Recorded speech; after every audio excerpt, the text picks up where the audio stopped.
लेकिन यहाँ चातुर्मास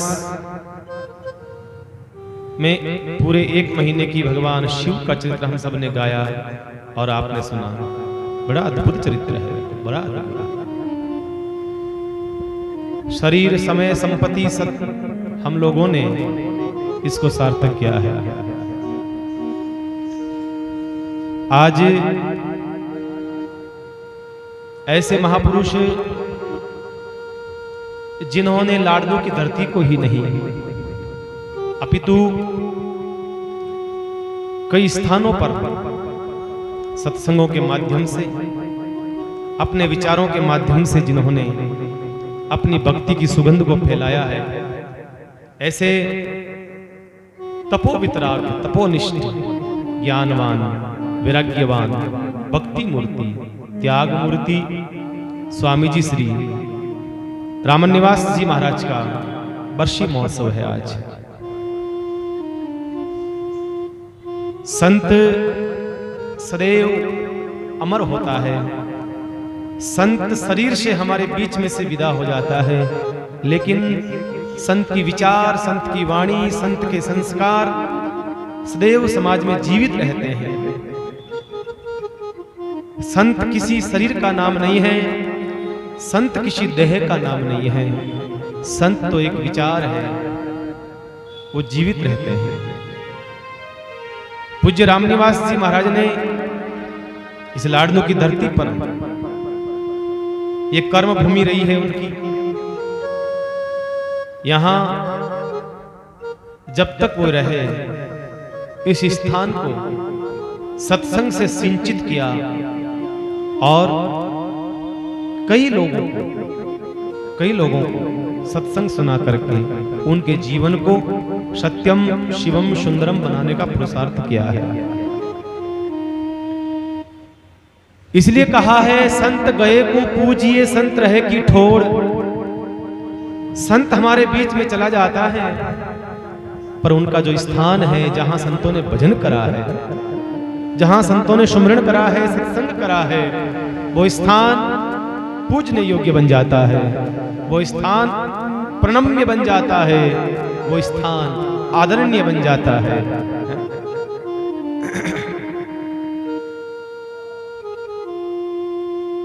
बहुत बड़ा व्यक्ति, कितना भी बड़ा व्यक्ति क्यों न चला जाए, उसके पीछे उसकी पूजा नहीं करते हैं। बड़े से बड़े राजा चले गए, रावण चला गया, कंस चला गया, कौरव चले गए, इतने बड़े लोग थे, वो कोई तस्वीर लगा करके उनकी पूजा नहीं करता है। लेकिन ये भारत भूमि ऐसी रही है जहां त्यागता है उसकी पूजा होती है। जो त्याग देता है, खाली हो जाता है, निरीह हो जाता है, उसकी दुनिया पूजा करती है। बताइए, बड़े बड़े सेठ, बड़े बड़े करोड़पति अरबपति मरते हैं, लेकिन कोई बरसी मनाता है पूरा नगर मिलकर के कि भाई आज वो सेठ जी चले गए थे, बहुत बड़े पैसे वाले थे, नगर में सबसे अमीर थे, आओ सब बैठकर बरसी मनाएं। कोई नहीं मनाता है। पैसे वाले थे, कोई बरसी नहीं मनाता। हम किसकी मनाते हैं? ये भारत भूमि ऐसी रही है जो त्याग है, जिसमें त्याग की भावना है, जिसने सब कुछ छोड़ दिया हो, निरीह हो गया हो, खाली हो गया हो, उसकी हम बरसी मनाते हैं, उसकी हम पीछे याद करते हैं, उसको याद करते हैं।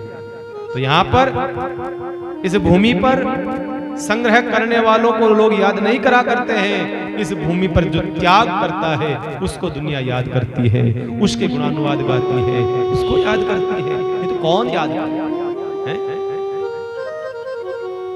उसको स्वामी कहा जाता है। स्वामी जी कहते हैं हम रामनिवास जी महाराज को, स्वामी जी के नाम से फेमस है यहाँ पर स्वामी जी। क्यों? स्वामी तो उसको कहते हैं जिसके पास सब कुछ होता है, सर्वस्व होता है, उसको लोग स्वामी कहते हैं। लेकिन यहाँ हमारी भारतीय संस्कृति में स्वामी उसको कहा जाता है जो सब कुछ छोड़ चुका हो, वो स्वामी है। आज पत्नी अपने पति को स्वामी नहीं कहती है, पर संतों को लोग स्वामी कहते हैं। स्वामी का अर्थ है जिसने अपने मन पर स्वामित्व कर लिया हो, जिसने अपने मन पर अधिकार कर लिया हो, जिसने अपने मन के ऊपर स्वामित्व जमा लिया हो उसे स्वामी कहा जाता है। आज एक नौकर अपने सेठ को स्वामी नहीं कहता है, शर्म आती है। लेकिन एक फकीर जिसके पास कुछ नहीं था, है? कुछ नहीं था, जिसका जीवन सिर्फ सत्संग करते थे वो इसमें, और हम लोग स्वामी स्वामी स्वामी जी कह करते। तो यहाँ पर ऐसे महापुरुषों की पूजा होती है जो जीवन मुक्त हो। जीवन कितने साल हो गए जोधाराम जी, कितने साल हो गए राम जी को पता रहे धाम? 11 कहां से हो गए? 13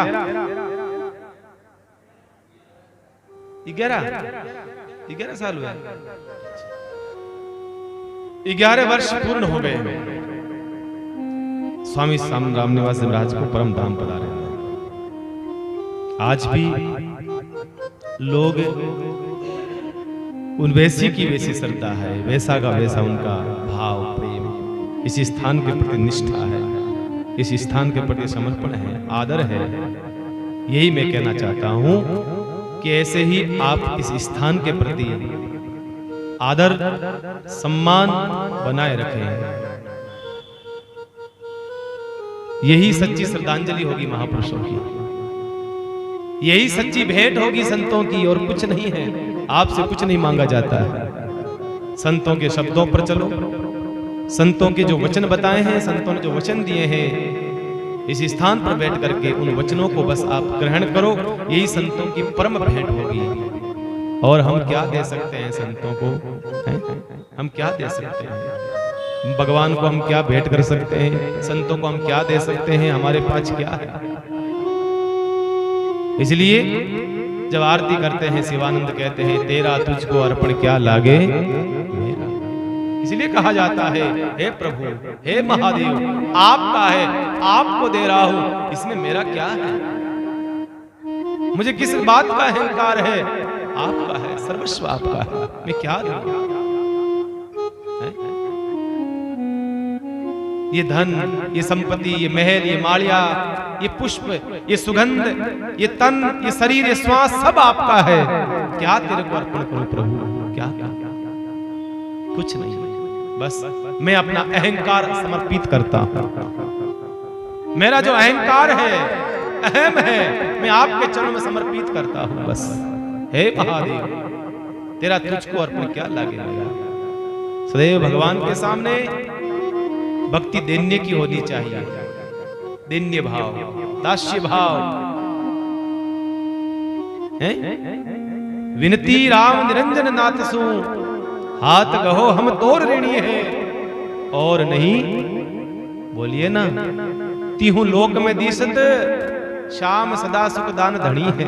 रोज पढ़ो, याद यो बनी अभी तक रोज पढ़ो बच्चो, पानो कहने दियो थाने हैं? तेरे तो प्रभु जी बड़े बड़े दास हैं, और मोसे गरीब की कौन गिनी है? मोसे गरीब की कौन गिनी? तेरे तो प्रभु जी बड़े बड़े दास हैं। ये दास्य भाव, ये मन में विचार, ये भाव रहना चाहिए। जो कुछ करता राम जी मैं कुछ करता नहीं, राम चरण जो मैं करूं बड़ी चूक मुझ मा, बड़ी चूक। ऐसे है रामनिवास जी महाराज ने इस स्थान को सींचा है, इसलिए ये स्थान पूजनीय है। इस वर्षी का 11 वर्ष हमारे बीच में से इस शरीर को पधारे हुए हो गए, और शरीर तो पंचत्व विलीन होने वाला ये है, लेकिन आज भी उनके विचार, उनके शब्द हमारे साथ में हैं। यहाँ का कण कण भगवत स्वरूप है। देखिए स्थान का बड़ा महत्व होता है। आप घर में बैठे रहते हैं, उसके विपरीत आप जब रामद्वारा में आते हैं तो पूरे विचार बदल जाते हैं, व्यक्ति के पूरी सोच बदल जाती है। क्यों? क्योंकि स्थान का महत्व है। इस स्थान पर संतों ने भजन करा है, इस मिट्टी में संतों ने भजन करा है। याद नहीं आती फिर घर की, 2 घंटे तो लगता है बस बैठे रहे। वृंदावन गया, घर याद आयो? कौन नहीं आयो? स्थान का महत्व है, स्थान का महत्व होता है। जिस स्थान पर चले जाते हैं उसकी भक्ति, उसका भाव, उसके विचार, फिर लगता है कि बस अच्छा है। एक हम घर में बैठे रहते हैं, बस ये खट्टर पट्टर, वो आया वो गया, ऐसा बोला, मन यहाँ कह दियो, मन बाइया कह दियो, मन यहाँ कह दियो, हमारा दिन भर चलता रहता है, क्योंकि घर है। और उसके विपरीत किसी मंदिर में पहुंच जाए, किसी रामद्वारा में पहुंच जाए, किसी तीर्थ में पहुंच जाए, फिर याद नहीं आता, कुछ भी याद नहीं आता, सत्संग याद आता है बस, और कुछ नहीं। तो ऐसा ये रामनिवास जी महाराज के चरणों में हम सब साक्षात दंडवत करते हैं, प्रणाम करते हैं। और हमारी सच्ची श्रद्धांजलि यही होगी कि उनके द्वारा बताए हुए वचनों पर, उनके द्वारा दिए हुए अमृतमय प्रवचनों पर हम चलें और हम अपने जीवन को आत्म साक्षात्कार करके प्रशस्त करें। ये ही उनके चरणों में हमारी सदा श्रद्धा भक्ति प्रीति होगी। हम सब कथा के बाद में पूज्य रामनिवास जी महाराज के स्वरूप के सामने हम सब आरती उतारेंगे, हम सब मिलकर के माला पुष्प आदि अर्पण करेंगे बड़े भाव से। कथा के बाद में हम लोग करेंगे, भागा भागी नहीं करें आप लोग कोई भी, है ना। आज शिव महापुराण का विश्राम दिवस है, तो हम लोगों ने कल भगवान शिव के ज्योतिर्लिंग कथा सुनी। कितने सुन लिए? कितना सुनिया गल है?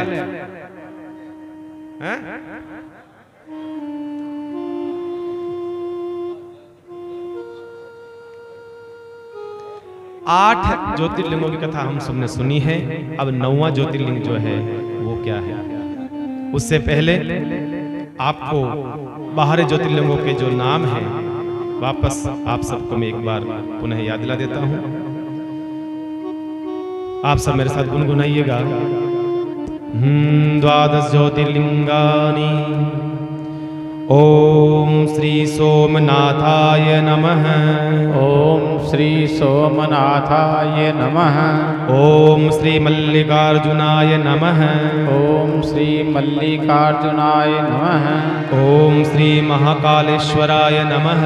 ओम श्री महाकालेश्वराय नमः। ओम श्री ओंकारेश्वराय नमः। ओम श्री ओंकारेश्वराय नमः। ओम श्री विद्यनाथाय नमः। ओम श्री विद्यनाथाय नमः। ओम श्री भीमेश्वराय नमः। ओम श्री भीमेश्वराय नमः। ओम श्री रामेश्वराय नमः। ओम श्री रामेश्वराय नमः। ओम श्री नागेश्वराय नमः। ओम श्री नागेश्वराय नमः। ओम श्री विश्वेश्वराय नमः। ओम श्री विश्वेश्वराय नमः। ओम श्री त्र्यंबकेश्वराय नमः। ओम श्री त्र्यंबकेश्वराय नमः। ओम श्री केदारेश्वराय नमः। ओम श्री केदारेश्वराय नमः। ओम श्री घुष्मेश्वराय नमः। ओम श्री घुष्मेश्वराय नमः। इसी प्रकार से ये बाहरी ज्योतिर्लिंग है, उसमें से हमने 8 ज्योतिर्लिंगों की कथा हमने सुनी। आज 9वां ज्योतिर्लिंग है भगवान महादेव का वैद्यनाथ ज्योतिर्लिंग, जो वर्तमान में बिहार राज्य में पड़ता है। वर्तमान में वैद्यनाथ जैसा नाम है वैसा गुण है। वैद्य मतलब डॉक्टर, हमारी भाषा में हम कहें डॉक्टर। ऐसी कोई बीमारी नहीं है जिसका इलाज भगवान वैद्यनाथ वहां नहीं होता हो। शरीर की कोई भी बीमारी हो, शरीर की कोई भी रोग हो, कोई भी पीड़ा हो, अगर भावना लेकर के जाओ, प्रीति के साथ, श्रद्धा के साथ समर्पित होने जाओ, निश्चित रूप पर आपका वहां प्रभाव पड़ता है। उस वैद्यनाथ भगवान की कृपा होती है, इसलिए वैद्यनाथ का। कई लोग असाध्य रोग, जो रोग डॉक्टर ठीक न कर पाए, वो रोग वहां जाने से ठीक हो जाता है। बस पहुंच जाओ, वहां लोटपोट हो जाओ, उनके चरणों में समर्पित हो जाओ, हर प्रकार का असाध्य रोग भी पूर्णतः ठीक हो जाता है वहां पर। देखिए भक्तों, ये भारत भूमि रही है, ये भारत की भूमि है। यहाँ जब दवा काम नहीं करती है तब दुआ काम करती है। जब दवा बंद कर दे डॉक्टर कह देता है साहब अब ले जाओ, अब छोड़ो, आशा छोड़ दो, अब तो तैयारी करो, छोड़ो, तब लोग सोचते हैं अब क्या करें। तब कोई दुआ काम करती है, कोई भगवान महादेव का पंचाक्षर मंत्र काम कर देता है, कोई महामृत्युंजय मंत्र काम कर देता है। कई लोग ऐसा कहते हैं महाराज हमने तो आशा ही छोड़ दी थी, हमें तो लगा मर ही गए हैं, आशा छोड़ दी थी, लेकिन पता नहीं कोई संत की कृपा हुई, कोई भगवान का आशीर्वाद रहा, महात्माओं की कृपा रही, ऐसा हुआ ठीक हो गए। बताइए जिस लकवे की बीमारी को डॉक्टर कह देते हैं अब लकवा ठीक नहीं होगा, ले जाओ, अब जिंदगी भर ऐसे ही रहेंगे, लेकिन बुटाटी पहुंच जाते हैं कई लोग अगर भाव से, प्रेम से, श्रद्धा से संतों के चरणों में जाकर पढ़ते हैं महाराज चतुर्दास जी आप बचाओ। कई लोग ठीक होते हैं साहब, लाखों लोग ठीक हुए हैं, कई लोग ठीक नहीं होते हैं। उसके पीछे कारण कोई उनकी चतुर्दास जी महाराज की कमी नहीं है, कमी स्वयं की है, कमी भाव की है, हमारे भावना में कमी है। भावना में भावना है तो भावना बेकार है, भावना में भाव है तो भाव से बेड़ा पार है। भगवान के दरबार में पहुंच जाए फिर भी भाव न हो तो फिर जाने का कोई अर्थ नहीं बचता है मेरे भाई, कभी नहीं। बताइए संत क्या लेकर के आए थे और क्या लेकर के गए हैं साहब, लेकिन बहुत कुछ दिया है समाज को, बहुत कुछ दिया है। चतुर्दास जी महाराज के वहां डॉक्टर लाखों रुपए लेता है, लाखों रुपए, फिर भी ठीक नहीं कर पाता है। वो संतों के वहां पर कुछ नहीं लगता है, उल्टा आपको देते हैं, लो लूण है, मिर्ची है, हल्दी है, दाना है, आटो है, चुल्लो है, लकड़ियां सब खुद देवे महाराज। बताओ इतना परमार्थिक जीवन है संतों का। चतुर्दास जी महाराज की स्थली है, वहां ज्योत जलती है, उसका दर्शन करते हैं। वो जो ज्योत के द्वारा जो निकलती है विभूति, उस विभूति को शरीर पर लेपन करते हैं साहब, लोग दौड़ते आते हैं, एम्बुलेंस में जाते हैं, चल कर के आते हैं। ये क्या है? संतों के भजन का प्रताप है, महापुरुषों के भजन का प्रताप, और क्या है। 3 गुरुभाई है चतुर्दास जी महाराज के, एक पो धाम में विराजते थे, एक उटाटी में रहते थे, एक उचेरा के आगे छोटा गांव में वहां रहते थे। एक गुरुभाई की खासियत है जहां पर लकवा ठीक होता है, दूसरे गुरुभाई के वहां कुत्ता काट जाता है तो ठीक होता है, तीसरे के वहां सांप काट जाता है तो ठीक होता है। तीनों गुरुभाइयों की तपस्या का परिणाम ये निकलता है। ऐसे ऐसे महापुरुषों ने भजन करके, सुमरण करके, अपने लिए नहीं परमार्थ के लिए जिन्होंने जिंदगी जी है, परमार्थ के लिए जिन्होंने जिया है। ये भूमि ऐसी है मेरे बंधु, ये नागौर की भूमि पवित्र धरा रही है, नागौर की भूमि पवित्र है। तो वैद्यनाथ भगवान के वहां पर मरणासन्न लोग जाते हैं, ठीक होकर के आते हैं, अपने लौट करके आते हैं, ठीक होकर के आते हैं। ये किसने स्थापित करा? ये रावण ने। ये रावण की स्थापना है, रावण के द्वारा स्थापित किए हुए हैं। एक बार रावण ने भगवान महादेव की तपस्या करी कैलाश में आकर के, भगवान शिव को प्रसन्न करा। शिव को प्रसन्न करके भगवान शिव ने कहा मांगो क्या चाहिए तुझे रावण का महाराज। और रोजिना आउण जानो पोसावे कोने थाने करने, रोजिना आनो जानो ओ बैठे कोनी। एक काम करो था मारे बट चाल जाओ तो की कर रही। भगवान मन में विचार करे वो दुष्ट मन बट ले गयो तो मन परेशान रोजिना करी, छाती मात रोज मुंह दड़ी, ये दुष्ट दूर रहूं तो चौको गांव है।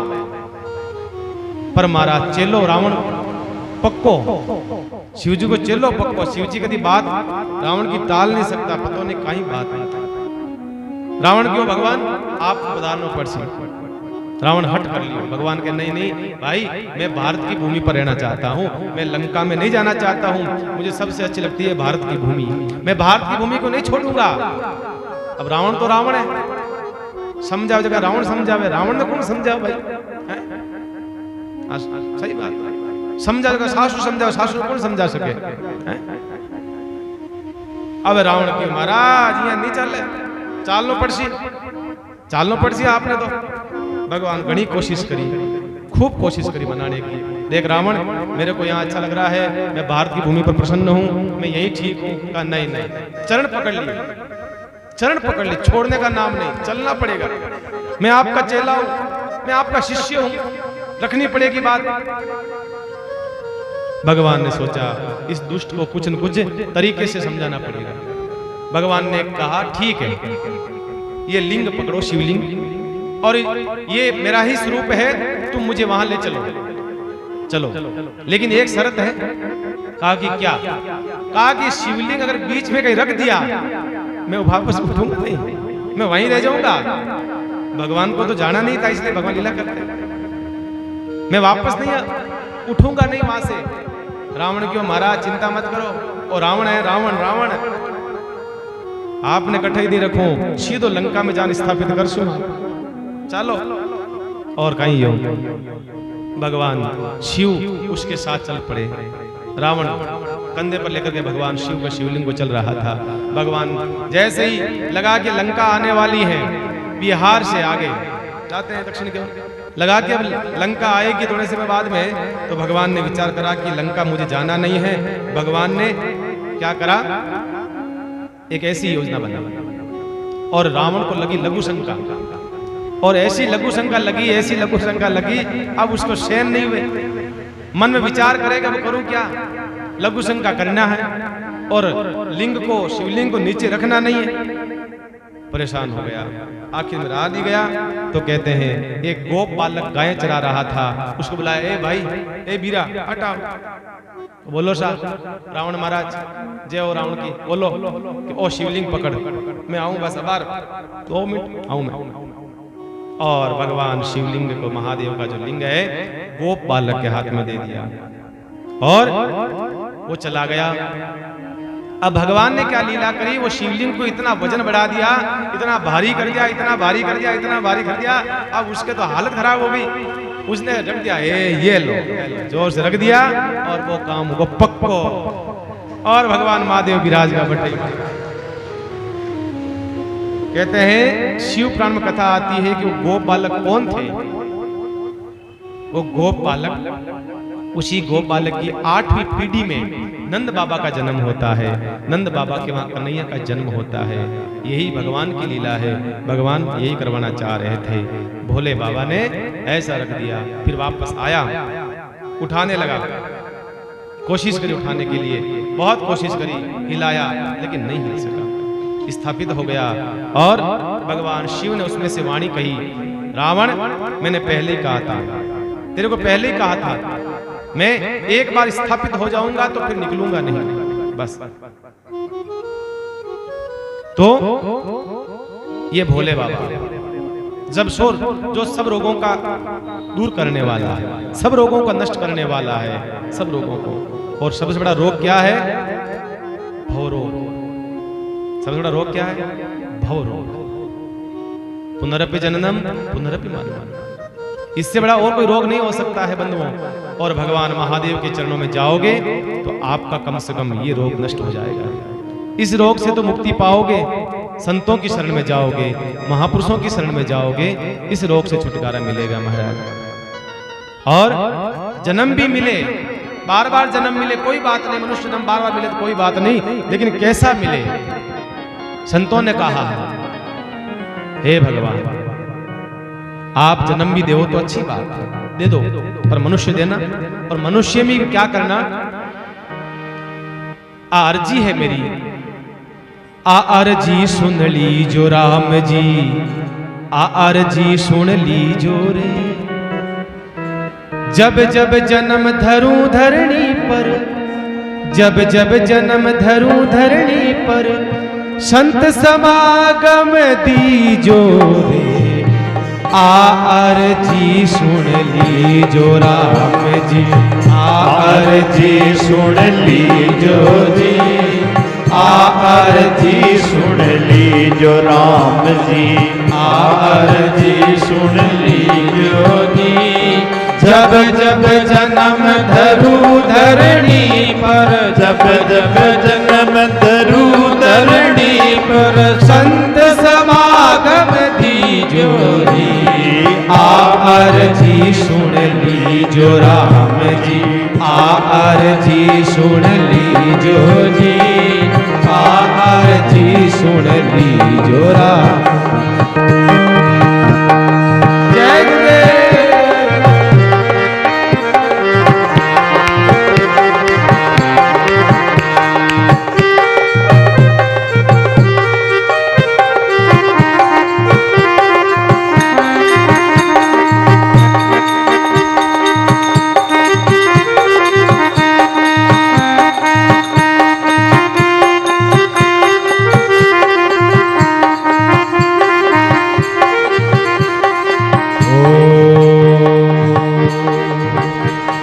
संत समागम हमें प्रभु जी सदा कराता रही जो जी।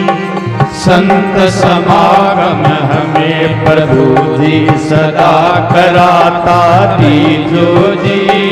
अर्जी मंजूर हुए तो, अर्जी मंजूर हुए तो, अर्जी मंजूर हुए तो, अर्जी मंजूर हुए तो दिल चाहे सो कीजो जी। अर्जी सुन लीजो राम जी, अर्जी सुन लीजो जी, अर्जी सुन लीजो राम जी, अर्जी सुन लीजो जी। जब जब जन्म धरू धरणी पर, जब जब जन्म धरू धरणी पर संत समागम दीजो जी। अर्जी सुन लीजो राम जी, अर्जी सुन लीजो जी, अर्जी सुन लीजो राम जी।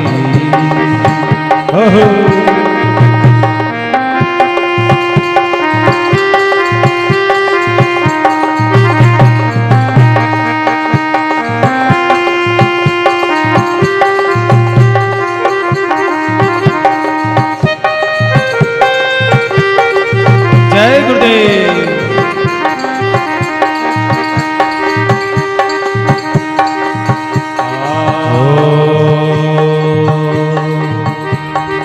और वासना कछु नहीं मेरे अंदर की लख लीजो जी। और वासना कछु नहीं मेरे अंदर की रख लीजो जी।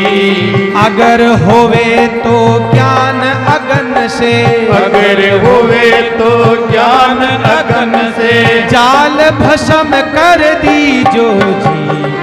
अर्जी सुन लीजो राम जी, अर्जी सुन लीजो जी, अर्जी सुन लीजो राम जी, अर्जी सुन लीजो जी।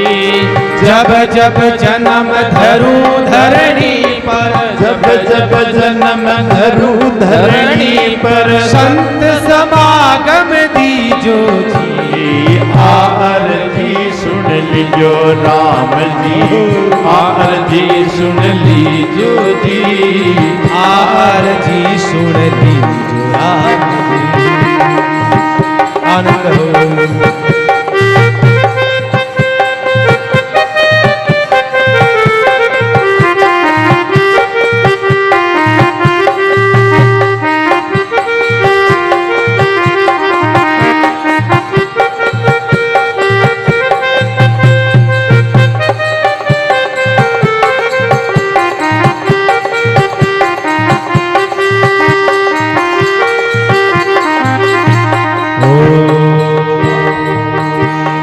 सतसंगत जग तारण गंगा पार्षद अगहर लीजो जी। की सतसंगत जग तारण गंगा परसत अतहर लीजो जी।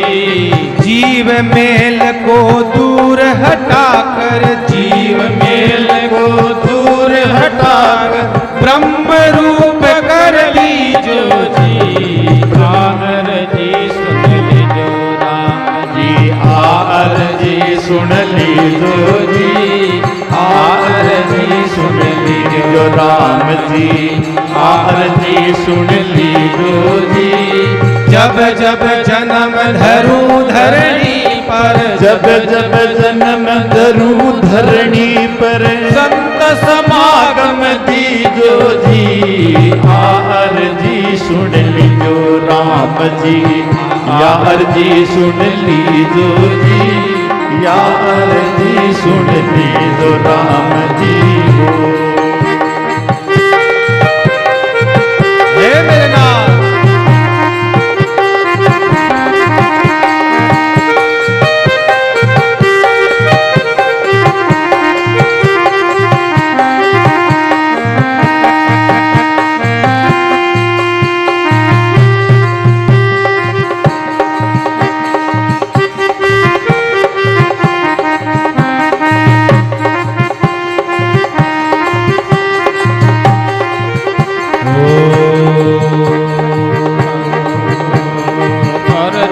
अर्ज करूं कर जोड़ गुसैया, जन अपनो कर लीजो जी। अर्ज करूं कर जोड़ गुसैया, जन अपनो कर लीजो जी। अर्ज करूं कर जोड़ गुसैया, जन अपनो कर लीजो जी। अर्ज करूं कर जोड़ गुसैया, जन अपनो कर लीजो जी। ज्ञान भारती तुम शरणागत, ज्ञान भारती तुम शरणागत, ज्ञान भारती तुम शरणागत, शरण भारती तुम शरणागत, भक्ति बिरद रख लीजो जी। आर जी सुन लीजो राम जी, आर जी सुन लीजो जी, आर जी सुन लीजो राम जी, आर जी सुन लीजो जी। जब जब जन्म धरूं धरणी पर, जब जब जन्म धरूं धरणी, संत समागम दीजो जी। आर जी सुन लीजो राम जी, आर जी सुन लीजो जी, आर जी सुन लीजो राम जी, यार जी सुन लीजो जी, आर जी सुन लीजो राम जी। क्या कहा है? कल्याण भारती जी महाराज के शब्द हैं, बड़ा सुंदर कहा। जब जब जन्म धरूं धरणी पर, संत समागम दीजो। और क्या कहा? संत समागम हमें प्रभु जी सदा कराता रही जो रे। आर जी मंजूर हुए तो दिल चाहे सो कीजो। आर जी सुन लीजो राम जी, आर जी सुन लीजो, आर जी सुन।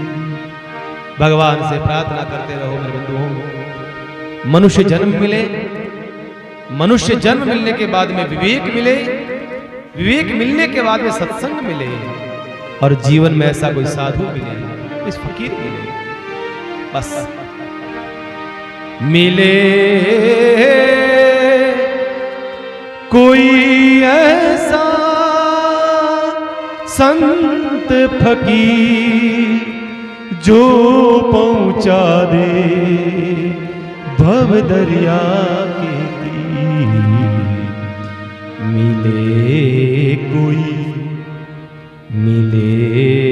कोई ऐसा संत फकीर जो पहुंचा दे भव दरिया के तीर। संत मिले, सत्संग मिले, ऐसा कोई साधु मिले जो हमारा हस्त कमल पकड़े और हमें इस भव सागर से, सबसे बड़ा रोग जो है ये भव का रोग है, इस भव के रोग से हमें मुक्त करा दे, ऐसा कोई साधु मिले, ऐसा कोई संत मिले। भगवान से ये प्रार्थना अवश्य करते रहो, अवश्य करते रहो। तो भगवान विद्यनाथ क्या करते हैं? सबसे बड़ा रोग है भव रोग, उस भव रोग को भगवान विद्यनाथ मुक्त करते हैं हम सबको। भगवान भव तारण है, भव से तारने वाले हैं भगवान, मुक्त करते हैं भगवान हम सबको, जीवों को पार करते हैं हम सबको। ऐसे भगवान महादेव विद्यतान भगवान के नाम से होते हैं। वो है मेरा भोला, वो भोला महादेव है।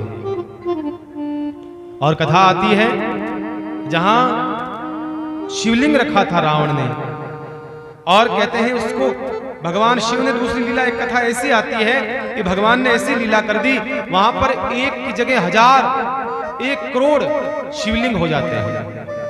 1 करोड़ 7 कोटि इतने सारे शिवलिंग हो गए। रावण ने देखा वो शिवलिंग कौन सा है जो शिवलिंग मैंने रखा था। रावण विचार कर रहा है, रावण सोच रहा है वो शिवलिंग कौन सा है जो मैंने रखा था।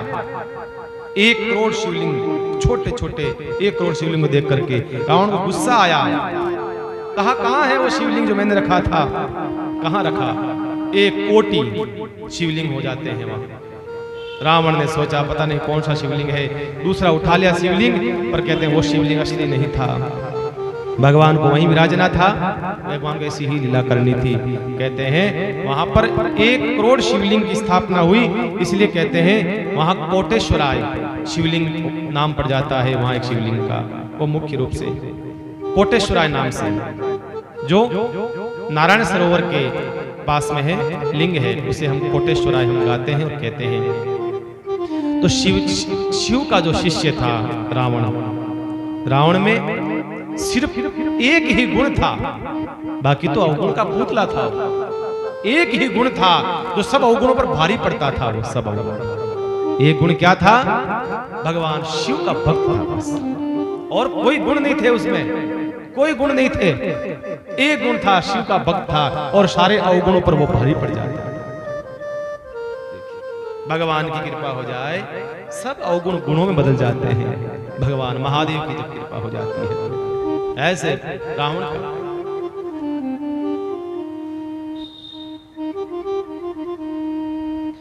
रावण ने बहुत प्रयास करा, पर भगवान महादेव वहीं विराज जाते हैं। तब रावण ने भगवान से कहा, हे महादेव, हे शिव, आप यहीं रहना चाहते हो, ठीक है रहो, पर आपका तेज, आपका स्वरूप अब इसमें एक स्थापित हो जाए। मैं चाहता हूं आज से आप भगवान विद्यनाथ के नाम से विख्यात होंगे। तब से भगवान विद्यनाथ के नाम से विख्यात होते हैं। बोलिए विद्यनाथ भगवान की जय। ये भगवान का 9वां ज्योतिर्लिंग स्थापित होता है बिहार की धरती पर, ये रावण के द्वारा स्थापित हुआ है। अब 10वां ज्योतिर्लिंग है नागेश्वराय, जिसको हम नागेशम भी कहते हैं, जो द्वारिका में स्थित है, गुजरात की भूमि। बहुत सारे नाग थे वहां, नागों की धरा रही है वो, इसलिए एक नाम उनका नागेश्वर पड़ जाता है। जगह जगह नाग थे। सभी नाग देवताओं के मुख्य देव हैं भगवान महादेव। नाग सबसे बड़े भगवान महादेव, सब उनकी जो मुख्य उपासना है नागों की, वो भगवान महादेव की उपासना करते हैं, शिव की उपासना करते हैं। तो कथा आती है इस शिवलिंग की स्थापना कैसी हुई है। इस शिव महापुराण चरित्र आता है कि दारुक, द्वारिका में एक दारुक नाम का वन था, जिसमें एक राक्षस और एक राक्षसी रहा करते थे, लोगों को परेशान करते थे, लूटना पाटना, लोगों को परेशान करना उनका काम था। देखो भाई, राक्षस तो सब युगों में होते हैं, ऐसा नहीं कि राक्षस कोई द्वापर में थे, सतयुग में थे, त्रेता में थे, ऐसा नहीं है। राक्षस तो हर युग में होते हैं, बस बदल जाते हैं। फर्क इतना है, अभी के जो राक्षस हैं उनके माथे पर सींग नहीं है, बस और कुछ नहीं। बाकी राक्षस तो होते हैं चारों युगों में। हम पहचान नहीं सकते हैं, हमें पहचानने में समस्या आती है। बाकी राक्षस तो होते हैं महाराज। राक्षस एक वृत्ति का नाम है, मैंने कल भी कहा था। राक्षस कोई शरीर का नाम नहीं है, राक्षस एक वृत्ति है। जो किसी को परेशान कर रहा है, जो किसी को तकलीफ दे रहा है, वही राक्षस है। चाहे वो इंसान हो चाहे कोई भी हो, वही राक्षस है।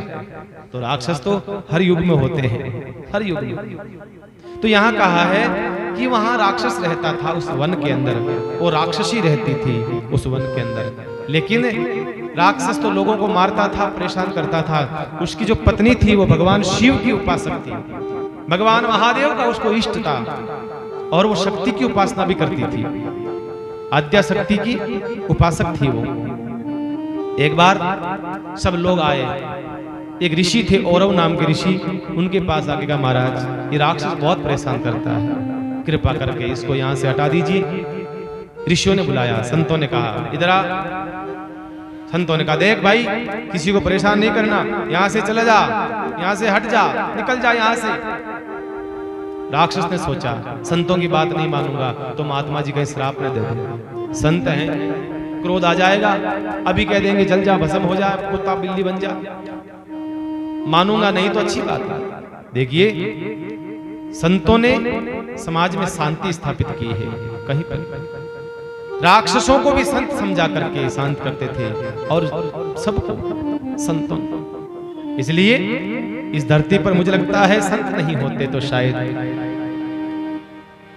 आग लगी आकाश में जर्जर पड़े अंगार, संतन होता जगत में जलमर तो संसार।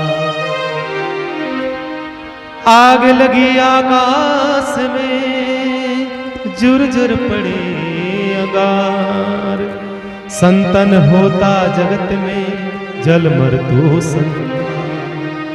मुझे लगता है संतों का इस धरती पर बहुत बड़ा योगदान रहा, महापुरुषों का बड़ा योगदान रहा इस धरती पर। देखिए अभी तो संत महात्मा दिख जाते हैं, कभी कभी दिख भी जाते हैं। आने वाले समय में लालटेन लेके ढूंढोगे ना तो भी संत नहीं मिलेंगे, ध्यान रखना मेरे बंधुओं। ये सत्यता है जीवन में। अभी संत महात्मा दिख जाते हैं, आ जाते हैं। एक समय था हमारी रामसनी संप्रदाय में 1600 संत थे, 1600, 2000 संत थे। बताइए कितने थे? 2000 संतों के लगभग संख्या थी संतों की।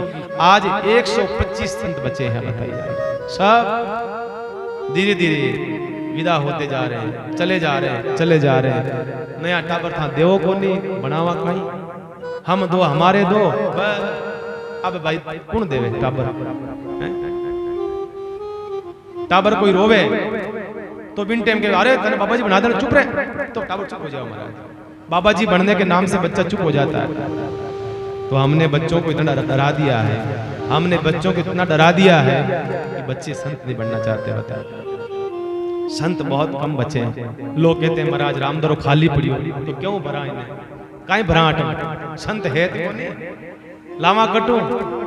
अब हमारे गुरुजी के कम से कम 10 रामद्वार हैं। बताइए मेरे गुरुजी के अंडर में 10 रामद्वार आते हैं, हम चेले गिनती के 3 हैं। अब कट जाओ, बताओ 3-3 पांति आवे माँ के, कहाँ जाए? स्थान बहुत पड़े हैं, हजार लगभग 1000 रामद्वार पड़े हैं, 1000 रामद्वार पड़ा है। लेकिन क्या करें, कोई तो अतिक्रमण कर रहा है, कोई टूट रहा है, बिखर रहा है, धीरे धीरे खत्म होने की स्थिति में है। आप दोगे नहीं तो हम कहां से बनाएंगे भाई? फिर के महाराज को नहीं, महाराज को नहीं, महाराज को नहीं, महाराज कट लाओ भाई, कहां से ला? आने वाले समय में संत सिर्फ फोटो में देखोगे आप कि महाराज हाँ एड़ा हमारा गुरु जी बहुत बढ़िया चलिया गया, संत ऐसे देखेंगे भाई। इसलिए आग लगी आकाश में जर्जर पड़े अंगार, संतन होता जगत में जल मर तो संसार। ऐसा समय देखो बंधुओं, ध्यान रखो, चाहे राजा हो या प्रजा, संतों ने सदैव दिशा प्रदान करी है। चाहे कोई भी हो, बड़ा से बड़ा राजा भी क्यों न हो, राजा अगर अनीति पर उतरता तो संत उसके ऊपर भी डंडा मारता। आप देखना पुराने जमाने की सीरियल देखना, वो क्या आती है ना, कुछ चंद्रगुप्त मौर्य है, ऐसे कुछ आते हैं पुराने पुराने। जब राजा बनाया जाता है, सबसे पहला मुकुट पहनाता है राजगुरु। जो गुरु होता है राजगुरु, वो मुकुट पहनाता है राजा के ऊपर, और मुकुट के ऊपर एक लकड़ी होती है, छोटा सा, उसे दंड कहते हैं। संत के पास रहता दंड, लकड़ा होता है ना, एक लकड़ी, उसके द्वारा 3 बार राजा के उसके माथे पर उसको धीरे से टच किया जाता है। मतलब वो फकीर कहता है, राजा तो ये मत सोचना कि मेरे से ऊपर कोई नहीं है, तेरे से ऊपर संत का दंड है। तू अनीति करेगा तो तेरा भी पतन निश्चित है। तेरे ऊपर भी एक सत्ता है जो संत है, वो सत्ता सर्वोपरि सत्ता है। चाहे राजा हो चाहे प्रजा हो, सबको दिशा निर्देश संतों ने करा है इस धरती पर। और आप देखते हैं जो राजा का गुरु होता था, उसका स्थान राजा के इस साइड में होता था। गुरु की बहुत प्रधानता थी, गुरु की बहुत प्रधानता थी। जैसे ही राजा बनता, राजा के स्थान के पास में ही गुरु का स्थान, एक सिंहासन होता था, गुरु विराजमान होते थे। पहले गुरु बैठता, फिर राजा अपने सिंहासन पर बैठता था। ये परंपरा थी। आज के नेता वही राजा के जैसे हैं। आज के नेता गुरु के पास कब आएंगे? जब बोटाणो काम हुई जना, महाराज कृपा कर जी थोड़ा वोट दिलाई जो। अब बताओ, गलत बात है। तो संत ने उस राक्षस से कहा, देख भाई छोड़ दे इसको, निकल जा यहां से, छोड़ दे। लेकिन संत की बात उसको माननी थी, संत की बात उसने मानी, क्योंकि संत महाराज जो है हमारे जीवन में हमारा रास्ता प्रशस्त करते हैं, गुरु बन करके आते हैं।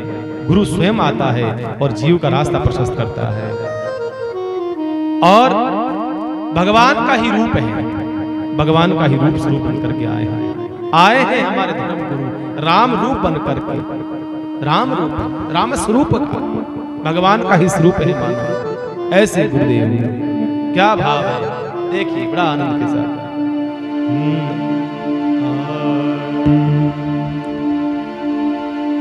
गुरु बिना घोरी अंधेरा, जैसे मंदिर दीपक बिना सूना, ना वस्तु का बेरा। गुरु बिना घोर अंधेरा, संतोरे गुरु बिना घोर अंधेरा।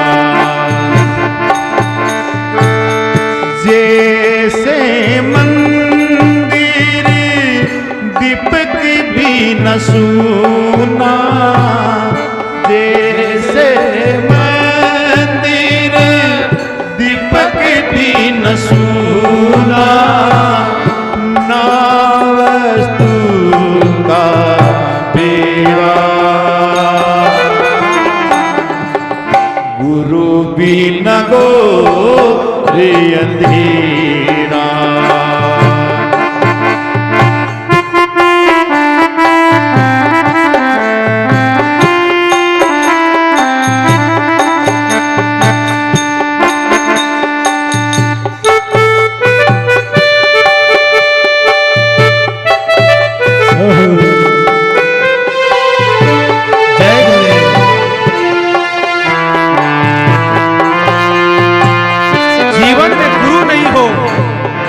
शुरू नहीं हो, चाहे कितना भी बड़ा व्यक्ति क्यों न हो, जीवन में गुरु की अनिवार्यता है। चाहे कोई भी हो, कबीर, विदास, मीरा, पीपा, गुरु के बगैर यात्रा पूर्ण नहीं कर पाए।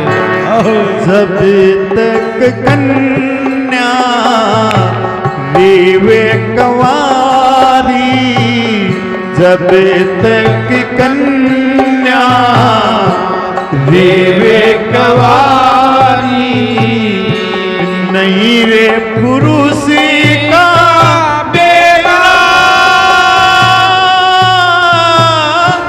ना ये पुरुष का बेरा।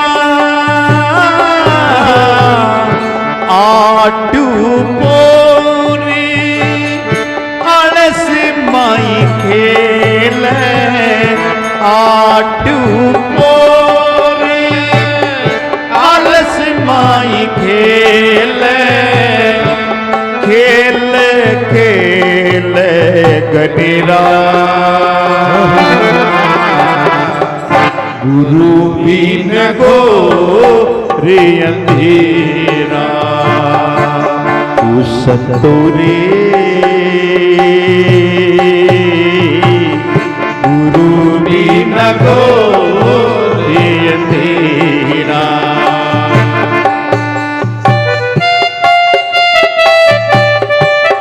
हे गुरुदेव, अपने अपने गुरुओं को याद करिए।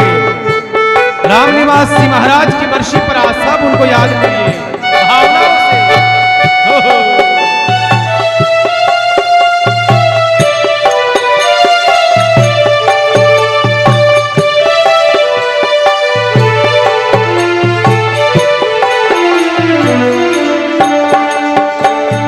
मिर्ग किनारी बसे किस दूरी मिर्ग के नाभि बसे किस दूरी ना मिर्ग को डेरा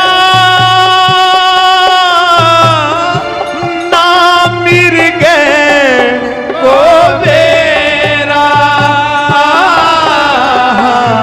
व्याकुल हो डोले व्याकुल हो बन खंड डोले सूखे घास गनेरा गुरु बिन घोर अंधेरा साधु रे गुरु बिन घोर अंधेरा जैसे मंदिर दीपक भी न सुना जैसे मंदिर दीपक भी न सुना ना वस्तु का बेड़ा गुरु बिन घोर अंधेरा तू साधु रे गुरु बिन घोर अंधेरा। हे मेरे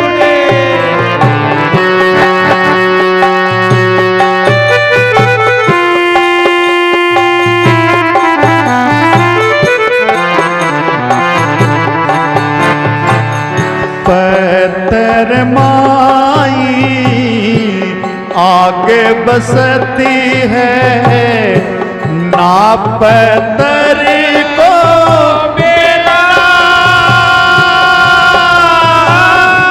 ना पत्थर को बेरा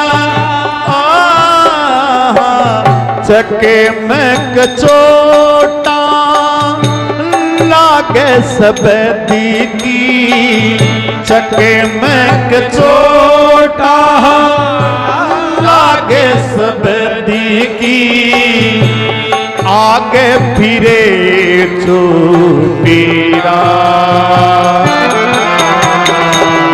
गुरु बिन घोर अंधेरा सतूरे गुरु बिन घोर अंधेरा जैसे मंदिर दीपक बिन सुना जैसे मंदिर दीपक बिन सुना नाय वस्तु वीरा गुरु बिन घोर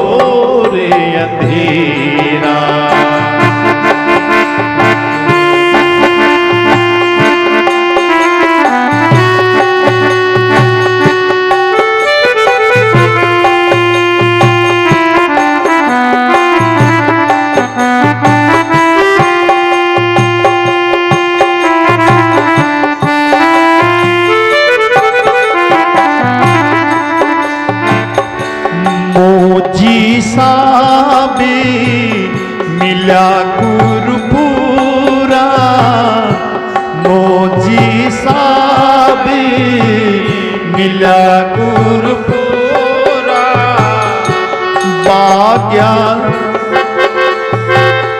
मोजीरा में मिला गुरपुरा जाग्या भागे गनेरा जाग्या भागे गनेरा के मन रूपी सुनो भाई संतो के मन रूपी सुनो भाई साधो गुरु शरण चित मेरो गुरु बिना गोरे अंधेरा सतोरी गुरु बिन गोरे अंधेरा जैसे मंदिर दीपक भी न सोना जैसे मंदिर दीपक भी न सोना नाय वस्तुरा तेरा गुरु बिन गोरे अंधेरा सजनों रे गुरु बिन गोरे अंधेरा। बहुत बढ़िया, बहुत बढ़िया, बहुत भजन अच्छा गाते हैं राजा भैया। 1 महीना हो गया हमें साथ रहते हुए, देखो आज 1 महीना। मैंने कहा परेशान तो नहीं हो, आज मैं पूछ रहा था, मैंने कहा परेशान तो नहीं हो कि मेरे साथ चलते चलते नहीं हुए? ये बोल रहे हैं कि चतुर्मास के बाद में मैं बाबा जी बनना चाहता हूँ। अब करा कहीं समस्या होगी दोनों ही, ये तो बन सकते हैं, तुम्हारा क्या होगा? 4 टाबर है मारो केड़ है कि मैं तो देखो जो की लेना चाहूँ इस संसार में आप, क्योंकि मोह माया सब मंठ है की काम रहा नहीं है। 4 टाबर है, कोई यहाँ अपनी सब हाथ खड़े करो क्या भाई बात चारू टाबरा कहनी 25-25 लाख रुपया खाता में गाल दियो, मैं तो महाराज के साथ ही जाता रहूं, मैं तो महाराज के साथ ही जाता रहूं कि मैं जाएगा टाबरा की ढाणी उत्सुक हो जानी। बोले राम जी महाराज की जय। मतलब ज्यादातर थोड़ा गाने वालों थोड़ा सा अहम की भावना आ जाती है, गाते हैं जो थोड़ा सा अहम आ जाता है, क्योंकि कला एक ऐसी चीज होती है जिसमें आए और अहंकार नहीं आए। तो राजू भैया के साथ 1 महीना हो गया, मुझे मन में ऐसा कोई अहंकार की भावना नहीं, इतनी सरलता है। कुछ कभी मैं कुछ कह भी देता हूँ, कभी गुस्से में कह देता हूँ, कभी कुछ कह, कभी आज तक बुरा नहीं माना, कभी बुरा नहीं माना। इसलिए बहुत बहुत धन्यवाद साधुवादियों को। तो संत जो है जीवन के अंदर गुरु जो होता है, दुनिया को संसार को रास्ता बताता है, चाहे राजा हो चाहे प्रजा हो, सबको दिशा दी है, एक संत ने आकर के दिशा दी है। और संत की दिशा पर जो जो चले हैं वो रास्ता प्रशस्त हुआ है, उन सबका जीवन मुक्त हुए हैं वो सब, चाहे कोई भी हो। संतों ने राक्षस से कहा चला जा यहाँ से, राक्षस ने कहा जो आदेश, अपनी पत्नी को आके कहा चलो समेटो, बैग तैयार करो, चलो। कहाँ चले? यमराज ने मना कर दिया, यहाँ नहीं रह सकते हम, ये वन खाली करो। पत्नी ने कहा ऐसे कैसे वन खाली करें, हमारा घर है, ऐसे कैसे हो सकता है? मैं जाऊंगी, पूरे वन को लेके जाऊंगी।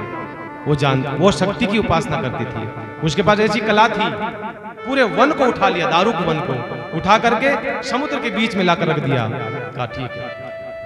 ऐसी शक्ति से राक्षस की पत्नी ने पूरे दारुक वन को उठाया और समुद्र के बीच में रहने लगे, आराम से रहने लगे।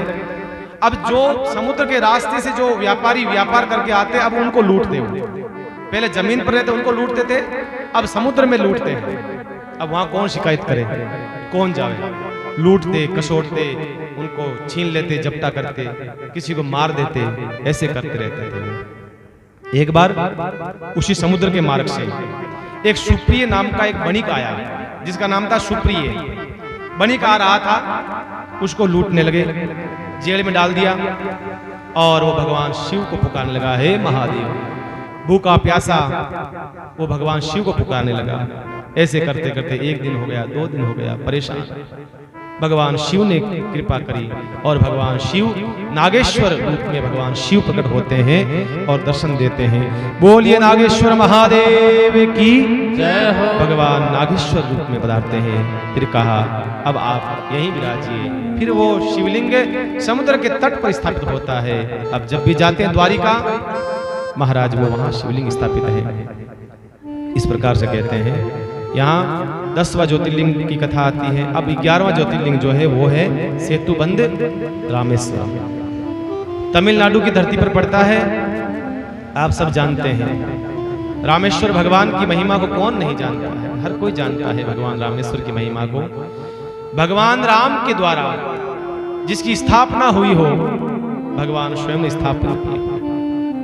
एक कथा और आती है इसके अंदर, शिव पुराण में नहीं आती है, अन्य क्षेपक में ये कथाएं आती है कि दक्षिणी भारत में जो शास्त्र हैं उनमें ये कथा आती है कि जब भगवान राम शिवलिंग की स्थापना करने लगे, उस समय ऋषियों से कहा, महात्माओं, शुभ काम तो किसी पंडित के हाथ से होना चाहिए, किसी ब्राह्मण के हाथ से होना चाहिए, कोई बहुत बड़ा विद्वान हो उसके हाथ से होना चाहिए।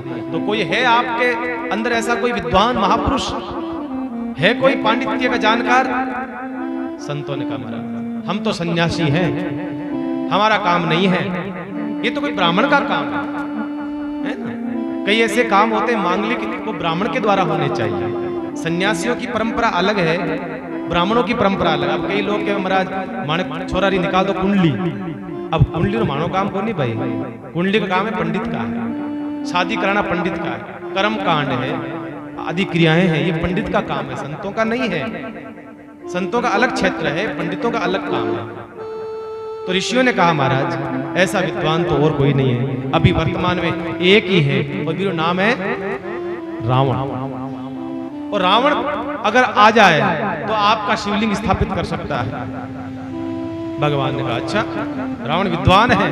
कहा, बिल्कुल, धरती पर महाराज रावण के बराबर का कोई विद्वान नहीं है इस धरती पर। और बात सच थी, उस काल में, उस जमाने में रावण के योग्य कोई विद्वत्ता नहीं थी किसी में। साहब होंगे लाख गुण, अवगुण होंगे इसमें लाखों, पर ये गुण था उसके अंदर। एक तो विद्वत्ता थी, एक शिव का परम भक्त था। बहुत बड़ी बात है। कहा, कौन बुला के लावे? कहा, किसी को, हनुमान जी को। अरे कहा, हनुमान को बार जान हो, वो लपड़ो कर दे। फिर कहा, किसको भेजे? कहा, जामवंत जी को भेजो। जामवंत जी को भेजा। जामवंत जी को जाकर कहा, जाओ रावण को बुला करके लाओ। रावण की सभा में आए, रावण से कहा, महाराज। रावण ने कहा, अरे जामवंत जी आपका कैसे आना हुआ? कहा, निमंत्रण देने के लिए आया। कहा, क्या निमंत्रण है? कहा, भगवान राम शिवलिंग स्थापित कर रहे हैं, तो हम चाहते हैं कि आपके हाथों से हो। भगवान राम चाहते हैं कि रावण के हाथों से भगवान रामेश्वर की स्थापना हो। जैसे ही रावण ने ये सुना, सभा के लोग सोचने लगे कि रावण क्या बोलेगा। रावण को हंसी आई। रावण ने कहा, वाह वाह, पहली बार मेरे को किसी ने पंडित माना, बाकी मैं तो इतना दिन यही घूमता।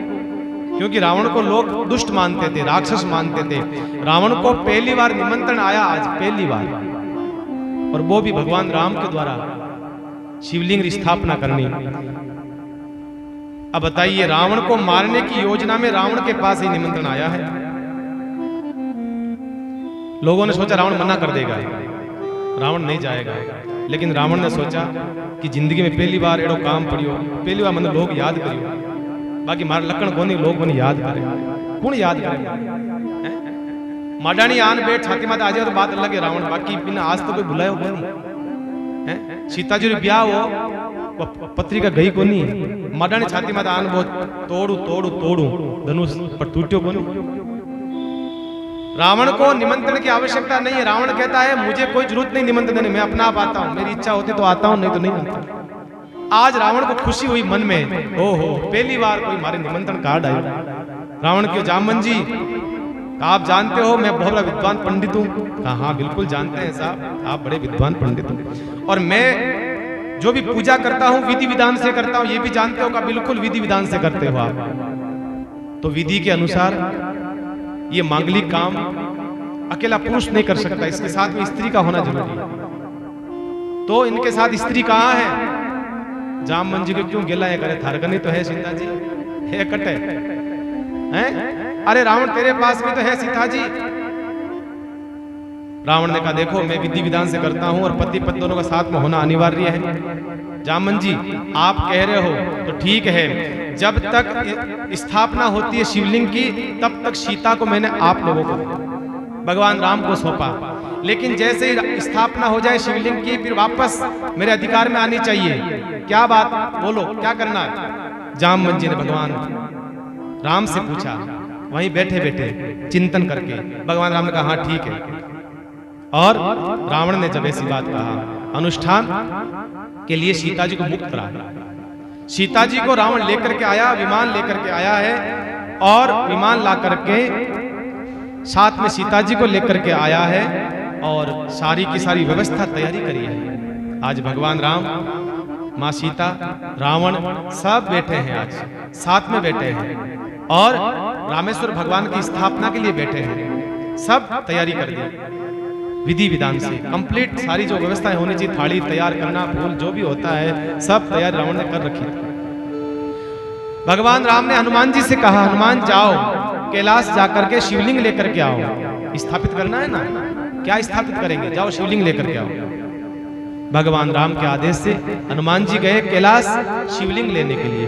विलंब हो गया, टाइम हो गया, आने में समय लग गया। रावण ने कहा महाराज मेरा टाइम फिक्स है, मैंने कहा ना मेरा टाइम चूकना नहीं चाहिए, मैंने पहले ही कहा था मेरा नियम है, मेरा विधि विधान से काम होना चाहिए, नहीं तो मैं नहीं करूंगा। भगवान के अरे भाई ठहर तो सरी बापूरा, थोड़ा रुक तो सरी, अब बार हनुमान जी आवे। कहा नहीं गलत बात, मैं 1 मिनट का विलंब नहीं होना चाहिए, मेरा नियम है। भगवान को अब कहीं करा, तू बता। रावण को कोई बात नहीं, जो शिवलिंग लेकर के आएंगे वो नहीं पहुंचेगा तो कोई बात नहीं, आप एक काम करिए, समुद्र के पास जो मिट्टी है उस मिट्टी का पार्थिव शिवलिंग बना करके तैयार करिए, मैं उसमें प्राण प्रदान करूंगा, आप चिंता न करो, ये मेरी गारंटी है। अच्छा, तो रावण के कहने से भगवान राम ने और माँ जगदम्बा सीता ने दोनों से मिट्टी से शिवलिंग निर्मित करा, पार्थिव शिवलिंग बनाया और तैयार कर दिया और पूजा कर दिया। हाँ हाँ, क्या मंत्र पढ़े हैं साहब, स्तोत्र वो तो बनाता है, बन जाते हैं। पढ़े, दूसरे के बनाए हुए स्तोत्र नहीं पढ़ता था रावण। खासियत देखो, दूसरों के बनाए हुए स्तोत्र मैं क्यों पढ़ूं? मैं रावण हूं, मैं तो रावण हूं, मैं तो अपने खुद के बनाऊंगा स्तोत्र। रावण ने अपने खुद के बना बना करके स्तोत्र पढ़ा और शिवलिंग में प्राण प्रतिष्ठा कर दी। जैसे ही प्राण प्रतिष्ठा करी और इतना हनुमान जी आएगा और लो शिवलिंग सा, भगवान क्यों हमें काम उगो, अब उगो काम, हनुमान जी का ऐसा कैसे हो सकता है? मैं इतना दूर से आया हूँ, शिवलिंग लेकर के आया हूँ, इसको हटा दो, ये लगाओ, मेरा शिवलिंग लगाओ। रावण ने कहा नहीं खबरदार राम जी, ये मामलो गलत हो जाएगा, ये रावण का स्थापित शिवलिंग है और हनुमान जी नहीं लगा सकते।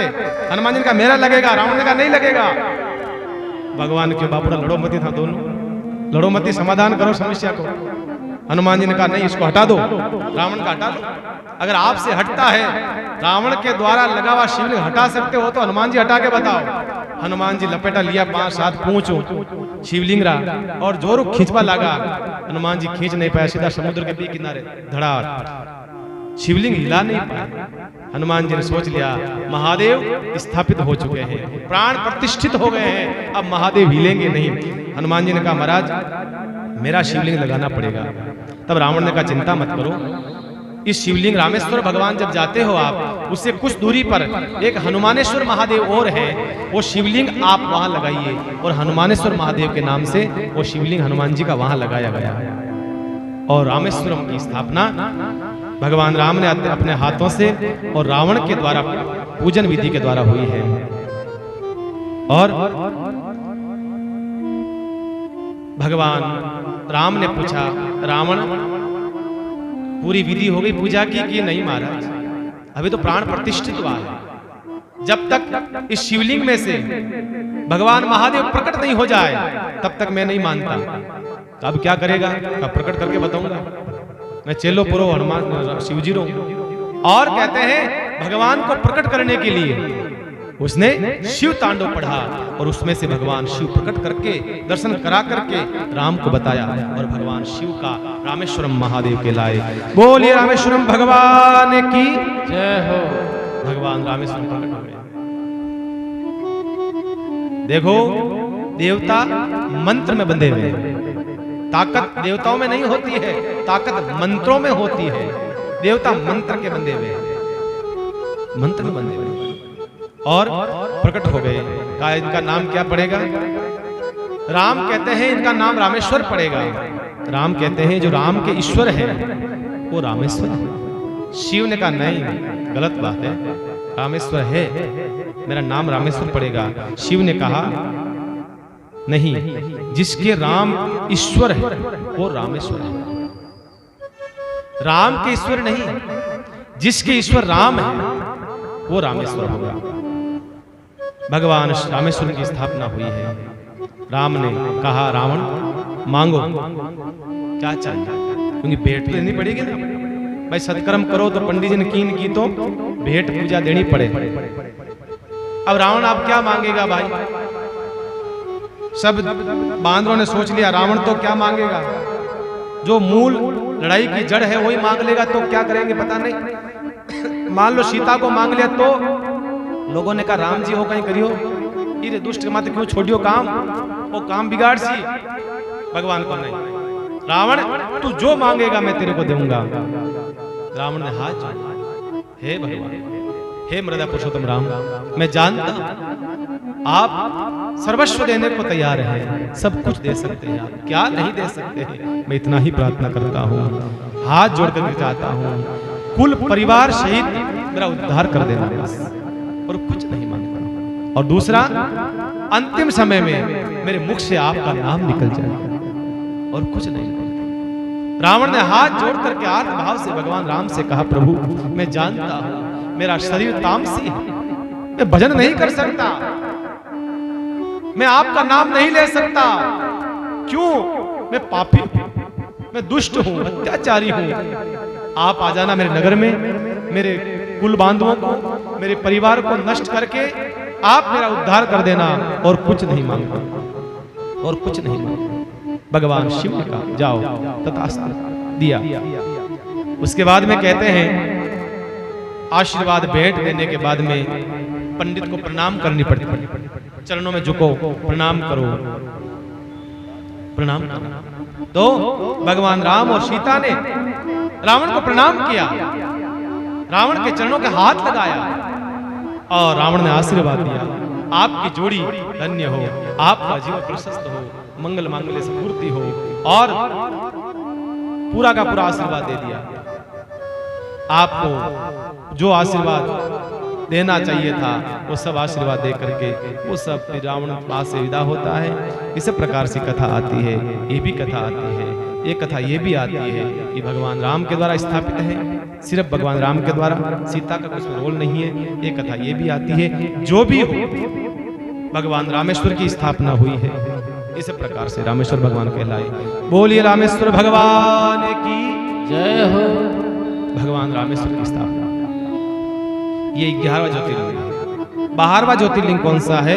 जिसका नाम है कुशमेश्वर महादेव। ये पड़ता है महाराष्ट्र में, महाराष्ट्र की भूमि पर देलूर के अंदर।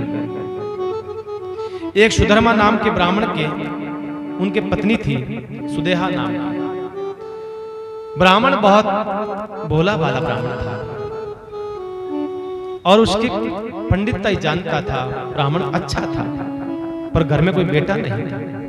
धन धान्य था, सम्मान था, पद था, प्रतिष्ठा थी, सब कुछ था, पर पुत्र नहीं था, तो सब कुछ व्यर्थ था। जिस घर में पुत्र न हो तो वह सब व्यर्थ है। पत्नी के संतान नहीं हुई, कई साल बीत गए, संतान नहीं। पत्नी ने कहा क्यों नहीं, मेरे तो संतान होगी नहीं। आप मेरी छोटी बहन जो है गुस्मा, उस गुस्मा से विवाह कर लीजिए, उसके बेटा हो जाएगा तो आपका कुल आगे बढ़ेगा। पति ने मना कर दिया, कहा नहीं नहीं, मैं तेरे होते हुए दूसरे के साथ विवाह कैसे कर सकता।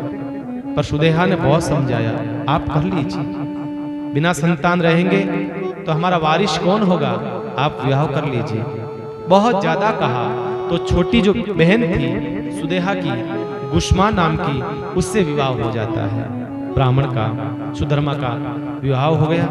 बहुत अच्छी दोनों बहनें प्रेम से रहने लगी, किसी प्रकार का झगड़ा नहीं, आनंद के साथ में तीनों का दाम्पत्य जीवन आगे बढ़ने लगा। धीरे धीरे धीरे धीरे वो तो भगवान शिव की उपासक थी, भगवान महादेव की पूजा करती थी। रोज नदी के वहां जाती, वहां पार्थिव शिवलिंग बनाती और भगवान महादेव का पूजन करती। ऐसे करते करते 9 महीने तत्पश्चात उसके पुत्र हुआ। पुत्र हुआ, ब्राह्मण को बहुत खुशी हुई। ब्राह्मण उससे प्रेम करने लगा, बेटे से और दोनों अपनी बहू से। इससे धीरे धीरे धीरे धीरे जो पहली पत्नी थी उसको ईर्ष्या होने लगी अपनी बहन से। राजा, अरे मैं भी इसकी पत्नी हूं, वो भी इसकी पत्नी है, उसके बेटा है, इसलिए ज्यादा प्रेम करता है, मेरे से क्यों नहीं करता है। ईर्ष्या हो गई, जलने लगे, अंदर अंदर जलती है। अब क्या करें, अब क्या करें। राग हो गया, द्वेष हो गया, अपनी ही बहन से ऐसा द्वेष हुआ। अब उसका बेटा जो है उसको चुभने लगा। बड़ी बहन कैसे भी करके बेटे को मार दूंगी, बेटे को नहीं रखना, ये बेटे के कारण से इतना प्रेम करता है, मेरा पति मेरे से प्रेम नहीं करता है, उससे प्रेम करता है। एक दिन क्या करा, रात्रि के समय आई धीरे से और बेटे को मार दिया, तलवार से सर काट दिया, 2 टुकड़े कर दिए और थैले में भर करके नदी में डाल के आ गया। जिस नदी में पूजा करती थी वो छोटी बहन, जाकर के डाल करके आ गई। सवेरा हुआ, रोज का नियम था उसका, तो नदी पर जाती सुबह सुबह वो भगवान की पूजा करने के लिए, महादेव की। वो तो चली गई थी भगवान की पूजा के लिए। पीछे से उसका पति आया, सोचा आज मेरा बेटा उठा नहीं, क्या बात, 7 बज गई, 8 बज गई, अभी तक मेरा बेटा नहीं उठा, बात क्या। गया कमरे में, जाकर के देखा, ओह खून से लथपथ पड़ा है, पूरा का पूरा बिस्तर खून से लता पड़ा है। चिल्लाया, कहाँ है मेरा बेटा, कहाँ है। भागा गुस्मा के पास जो गई हुई नदी किनारे, जाकर के कहा, अरे सुनती हो, अरे अपना बेटा कहाँ है, बेटा कहाँ है, बेटा कहाँ है। उसने सुना और वो भगवान की पूजा कर रही थी। अपने पति से कहा, शांत रही, मैं पूजा कर रही। सुन तो लिया, उसका बेटा चला गया, सुन तो लिया उसने। कहा ठहर जाइए पंडित जी, रुकिए आप, मैं पूजा कर रही हूँ। और पूजा करके उसने जो शिवलिंग बनाया था वो पार्थिव शिवलिंग, और जो बील पत्र के जो पत्ते थे, पुष्प था, हार था, जो फूल थे, वो शिवलिंग के साथ में नदी में प्रवाहित किए, हाथ में डाल करके नीचे प्रवाहित किया। फिर हाथ पुनः बाहर निकालती है तो बालक उसके हाथ में आ जाता है, वो बालक जीवित हो जाता है, आनंद हो जाता है, आनंद हो जाता है। भगवान शिव ने पुनः कृपा करी, उसको बालक, मृत बालक पुनः जीवंत करके दे दिया। भगवान शिव को क्रोध आया, उसकी बहन पर त्रिशूल लेकर के मारने के लिए भागे, तेरी बहन को भी मार देता हूं। उसने पकड़ लिया। गुस्मान ने कहा, नहीं महाराज, हे भगवान रहने दीजिए, मेरा बालक मुझे मिल गया। अरे बालक के साथ में मुझे पालक मिल गया, मेरा भगवान महादेव मिल गया, अब मुझे क्या चाहिए। मुझे भगवान महादेव प्राप्त हो गई है और मुझे क्यों कुछ नहीं चाहिए, मैं धन्य हो गया। अगर ये मेरा बालक नहीं मरता, आप नहीं आते, आप नहीं आते। इस प्रकार से फिर प्रार्थना करी, हे महादेव, अब मैं चाहती हूँ आप मेरे पास ही विराजमान हो जाइए, मेरे पास में ही रहिए, आप आपकी ज्योति स्वरूप यही विराजमान हो जाए। तब भगवान घुश्मेश्वर महादेव के नाम से, वो वहीं महाराष्ट्र में देलूर के अंदर नदी बहती है, वहीं पर भगवान घुश्मेश्वर होकर रहने लग जाते हैं। बोलिए घुश्मेश्वर महादेव की। इस प्रकार से बाहर ज्योतिर्लिंगों कथा जो सुनता है, जो कथा कहता है, दोनों का जीवन में उद्धार होता है, निश्चित है। ये शिव महापुराण है बंधु। भगवान महादेव कहते हैं बड़ा से बड़ा पापी भी हो, कैसा भी जीव हो, मेरी शरण में आ जाता है, मेरा निश्चित है इसको मैं फिर यमलोक की यात्रा नहीं करने देता हूं। मैं त्रिशूल लेकर के वहां खड़ा हो जाता हूं यम के द्वार पर। कहां ले जा रहे हो मेरे भक्त को? बाहरे लिंगों की जो कथा सुनता है उसको मैं अपने लोक में लेकर के आता हूं।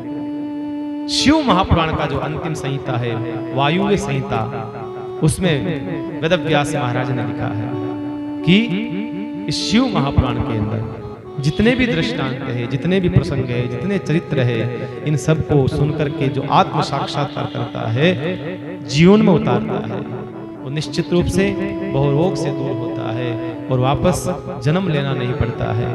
भगवान शिव मुक्ति के देवता है। भगवान शिव मुक्ति देते हैं, चाहे कैसा भी है, चाहे राक्षस हो, चाहे मानव हो, चाहे देवता हो, चाहे गंधर्व हो, चाहे नाग हो, चाहे किन्नर हो, चाहे कोई भी क्यों ना हो, भगवान महादेव मुक्ति प्रदान करता है सब। ऐसे भगवान महादेव का चरित्र है शिव महापुराण में सुनाया गया है। इस प्रकार से 7 संहिता की ये महापुराण 24,000 श्लोक जिस शिव महापुराण में है, 7 संहिताओं में जो बंटी हुई है, ऐसा दिव्य ग्रंथ हमने पिछले 1 महीने से सुनते जा रहे हैं। आज ये ग्रंथ विश्राम लेता है, आज यह विश्राम लेता है। मैंने अपने गुरुदेव के मुख से, संतों के मुख से, शास्त्रों के माध्यम से जो कुछ पढ़ा है, सुना है, वो सब मैंने आपकी आस्था की थाली में परोसा है। आपको कैसा लगा, कैसा नहीं लगा, ये आप जाने। मैंने इस व्यासपीठ से आपको जितना हो सकता है सरल भाषा में इस ग्रंथ को समझाने का मैंने प्रयास करा है। आपने अपने समय देकर के इस ग्रंथ को सुनी है और विस्तार के साथ सुनी है। आइए कल और परसों हम प्रवचन करेंगे 15 तारीख से। आज काफी भगत लोग कम आए हैं रक्षाबंधन के कारण से शायद, क्योंकि कुछ भ्रम था लोगों में, रक्षाबंधन आज है कल है, आज है कल है। इस भ्रम के कारण से लोग काफी कम आए हैं। फिर भी मैं जो नहीं आए हैं उनको सूचना दे देना चाहता हूं आपके माध्यम से। कल 13 तारीख है, परसों 14 तारीख है और 15 अगस्त को श्रीमद् भागवत सप्ताह कथा, विराट भागवत कथा का आयोजन है। यहाँ इसी व्यासपीठ से होने जा रहा है। आप सब लोगों को, सबको इस कथा में भाग लेना है। देखिए, हमने शिव का चरित्र सुना है, शिव के चरित्र का फल क्या है, हमने शिव कथा सुनी है, इसका फल है भागवत कथा। क्या है? बोलो तो सरी। उदास उदास क्यों बैठा हो, कहीं हुई हो? हम सुनेंगे भागवत कथा, विराट भागवत कथा। जजमान जो है इस बार कथा के जजमान हमारे युवा लोग हैं। जो युवा लोग आते हैं, जुड़े हुए हैं, अभी जुड़े हुए हैं, नए नए जुड़ रहे हैं, नए नए रंग लागे। अब बार तो मैं क्यों कराऊं भागवत, तो उन युवाओं के द्वारा बहुत बढ़िया भागवत सप्ताह है। आप सबको आना है और सबको लाना है साथ। भागवत में सबको लाना, थाने सबने शीघ्र नियुक्त है, थान आनो सा जरूर जरूर आनो सा, सबने पधारना। भागवत रे बाद में आपा करा विस्तार के साथ, पूरी विस्तार के साथ करुणामय कथा, भाव विभोर करने वाली कथा, मीराबाई के चरित्र का। मीरा जी का दिव्य चरित्र आप लोग सुनिएगा मेरे बंधुओं।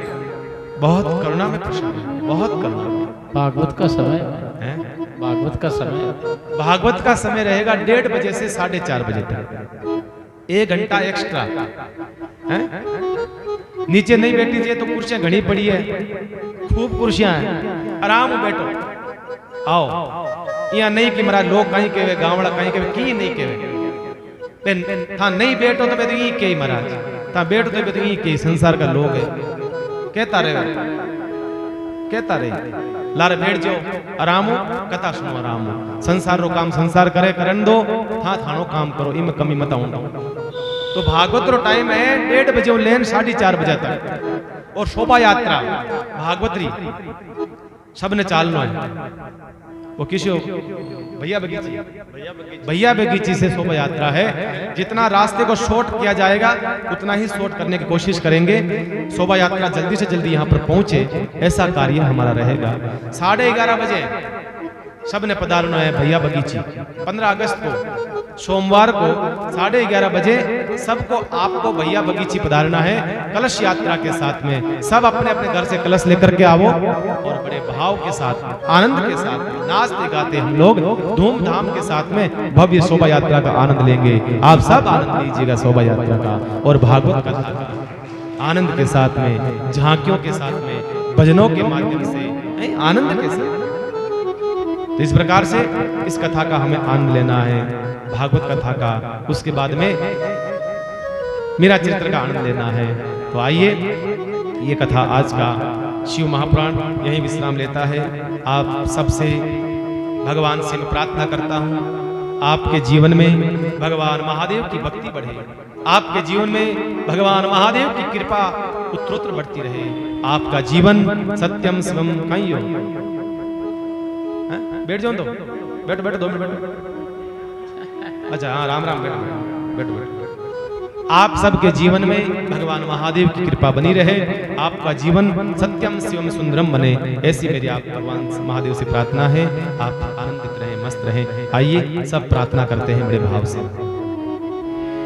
वीनती राम निरंजन नाथ, हाथ गयो हमें तो ऋणी है, और नहीं देहूं लोक में दीस, श्याम सदा सुख दान गणी।